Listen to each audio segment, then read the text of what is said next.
Testing. All right, all right, all right. God is good. Good morning, everybody. This is Reverend Essie of New Birth Ministries, and we are here one more day. God is good. And I hope that you had a beautiful weekend. You're having a beautiful weekend thus far. And as you can see, since we are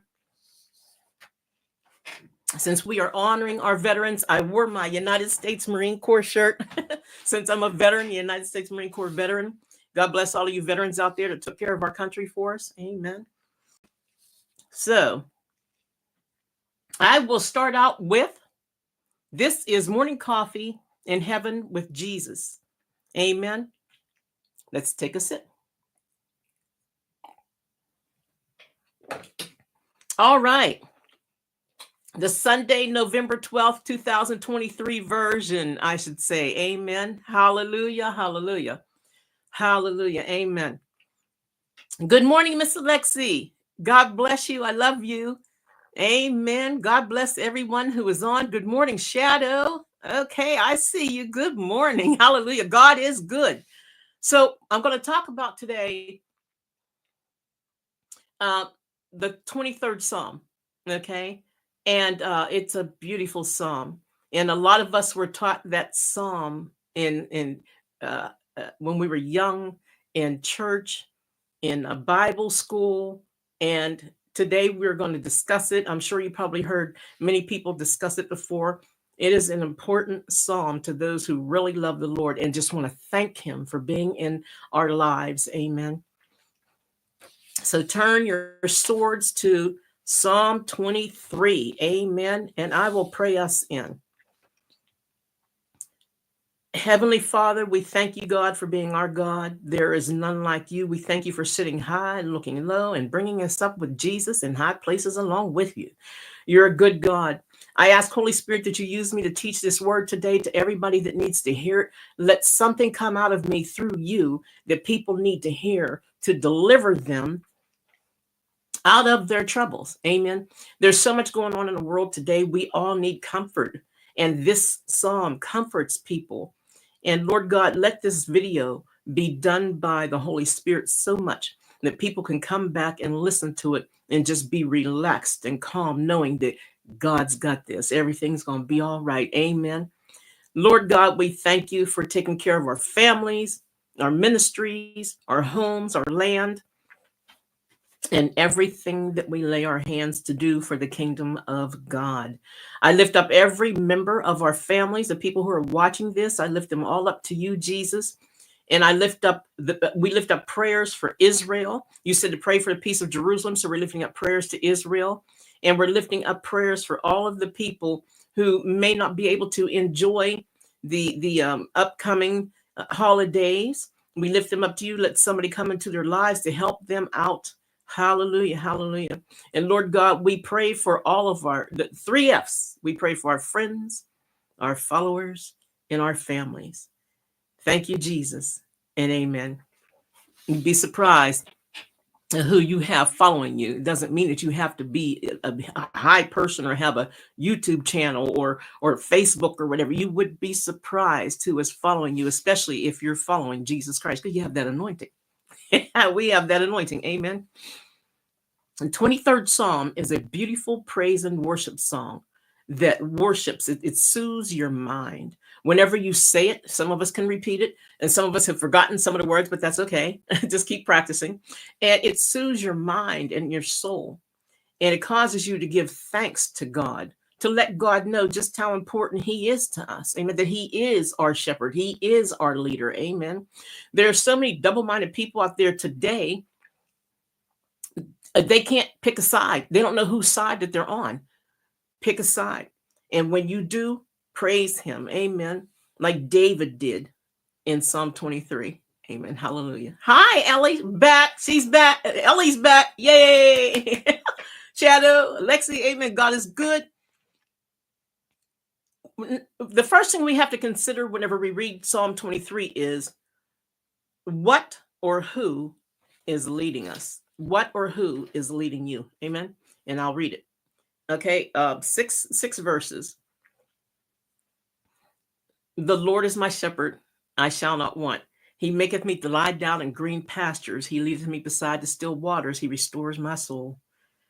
He leadeth me in the paths of righteousness for his name's sake. Yea, though I walk through the valley of the shadow of death, I will fear no evil, for thou art with me.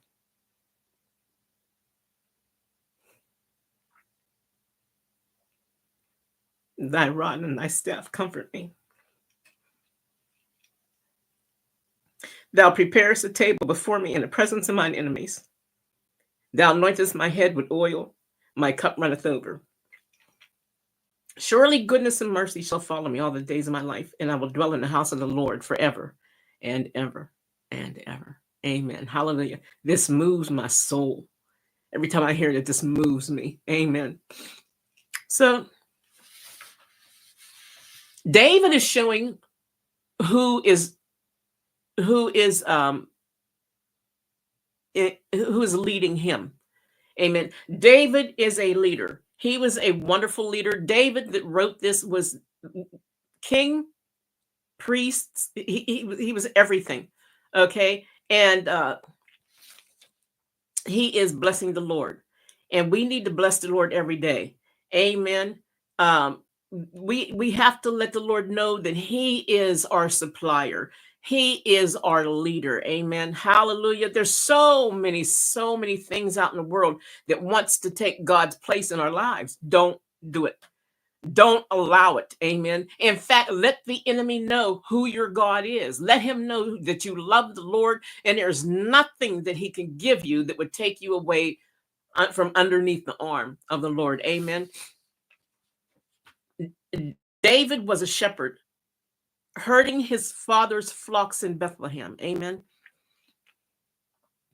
He was a trained and experienced caregiver for the sheep.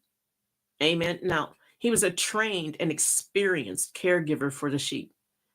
Now, this means that David just wasn't taking care of sheep or whatever, just going before them or making sure everything was okay. He was trained in what he did. Training. Amen. Okay. Be trained. If you have something in your life you want to do, if you feel that God has called you to something, learn about it. Amen. Train. Whatever, if you have to go to a school, if you have to sit under somebody, amen, a boss, not just on a church or anything. And if you want to learn about it, sit under somebody that knows what they're doing. If you remember, I was saying, I think last Sunday, I was saying about how I like preachers. I follow preachers, okay, who are trained. I follow preachers who can train me. And I was telling you about the books and everything I have back here. They're preachers who teach. They're preachers who have been there. Follow somebody who has been there. Amen. Follow a good shepherd. I like people who study. I love researchers, and researchers can teach you what you need to know. They can tell you what was happening in Israel at this certain time when the Bible was written.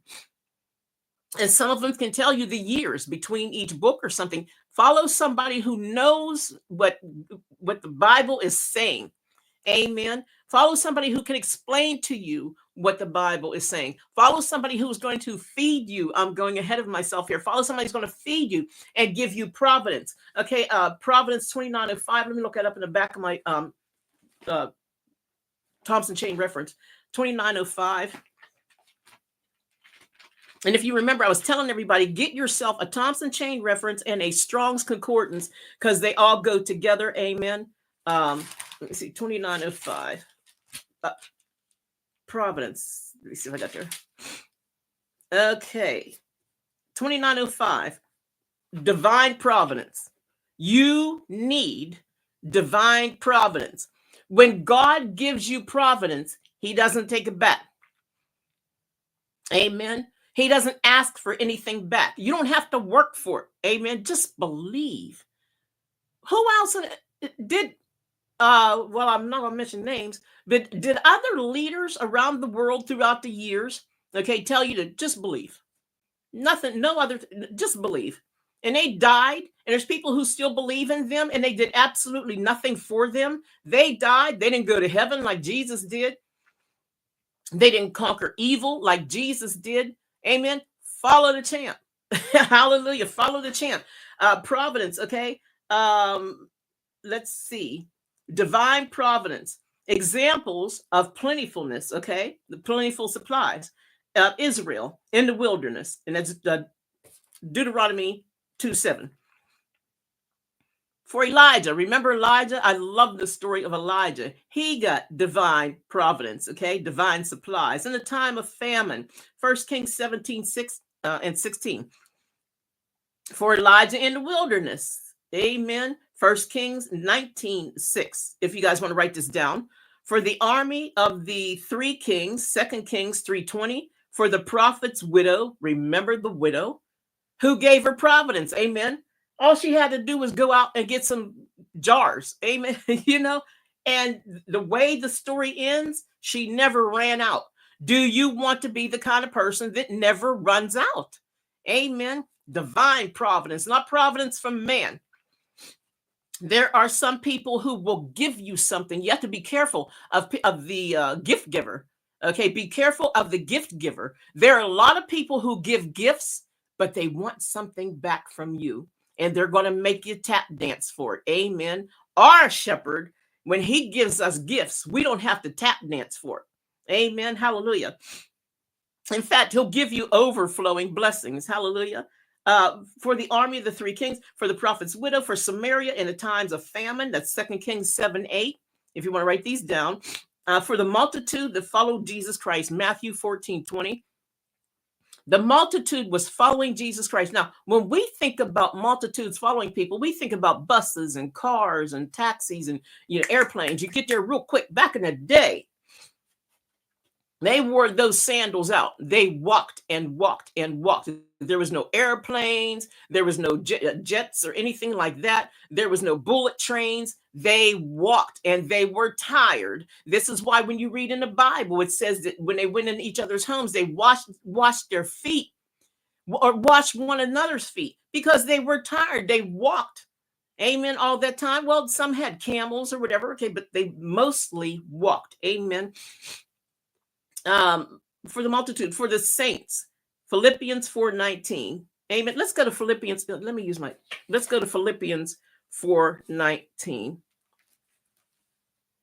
Amen. I'm going to go ahead. Let's see. I'll use my Bible. Philippians 4:19. And many people could say this without even looking at the Bible. Amen. For my God shall supply all my needs according to his riches in glory by Christ Jesus. He will supply all of your needs. And the devil is trying to steal away our faith. He's trying to make it sound like every day of our lives, the devil's trying to make it sound like God's not going to take care of you. You better take care of yourself. You better trust in your flesh and stop trusting in him. Look at the times you asked him for this. Look at the times you asked him for that. And it never came. That's because the devil is a liar and his breath stinks. Amen. And he doesn't know what God is going to do. That is God's business. The devil cannot tell you what God is going to do. He didn't pay attention to him. So how is he going to expect for you to do the same? Amen. God is our divine supplier. Overflowing blessings. Let's go to Psalms 23:5. Okay, the next one. Let me see. Psalms 23:5. The fifth one says, thou preparest a table before me in the presence of my